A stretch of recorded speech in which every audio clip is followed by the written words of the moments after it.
Milliy sertifikat ko'rinishdan juda qiyin bo'lgan funksiyalar ham tushadi, lekin aslida ishlanishi yo'li oson. Shulardan bittasini beramiz. Funksiya grafigi berilgan. Jx qizil bilan, qora bilan fx. Boshlang'ich so'rayapti. A sharti 0,3 oralida fx djx plus 0,3 oraliq jx dfx qiymatini toping degan savol ekan. Pastda B shartida 0,3 f hosila x taqsim jx ayrilgan fx kara j hosila x taqsim j kvadrat x dx. Buni ham ish yechimini ko'rsatib boramiz. Ko'rinishdan juda qiyin, ko'pchilik shokka tushib qoladigan misol, lekin asli yechimini juddala oson. Oraliqlari bir xil bo'lganligi uchun biz bitta qilib yozsak bo'ladi. 0,3 mana buni jx da d dan chiqaramiz, differensial ishdan chiqaramiz. Buni yozamiz. fx ko'paytirilgan jx dan hosila qo'shilgan deymiz. Ya'ni d ni ishdan chiqarish uchun demak buni hosila shaklida chiqarsak bo'ladi. Endi buni yozamiz.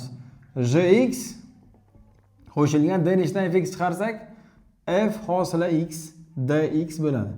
Davom etamiz. Mana bu narsa bizga, mana shu narsa ko'paytmaning hossilasi degani. Yozamiz. Integral 0,3 jx ko'paytirilgan fx ning umumiy hosilasi dx degan ma'noni bildiradi.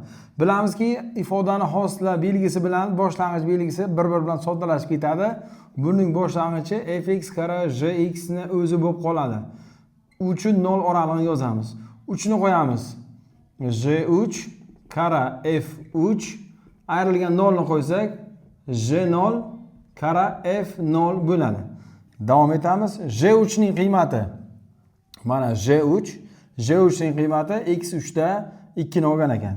Demak j3 bizga 2 teng, ko'paytirilgan f3 ham 2 ni olar ekan. 2 kara 2 ekan. Ayrilgan j0 mana bu 0.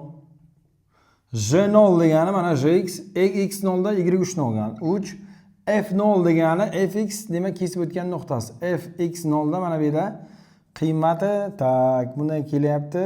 -1 taqsim 2. -1 ni olar ekan. Davom etsak 4 qo'shilgan 1,5 natija 5,5 degan javob chiqadi.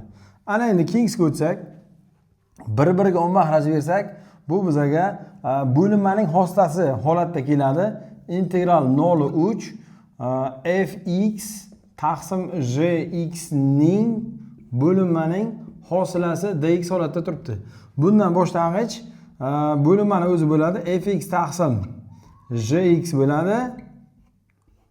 3 0. 3 ni keltirib qo'ysak f3 taqsim j3 ayrilgan 0 ni keltirib qo'ysak f0 taqsim j0 hisoblab qo'ysak yechim chiqadi. Yechimini kommentariyada qoldirasiz. Sizga yoqqan bo'lsa like, kommentariya qoldiring.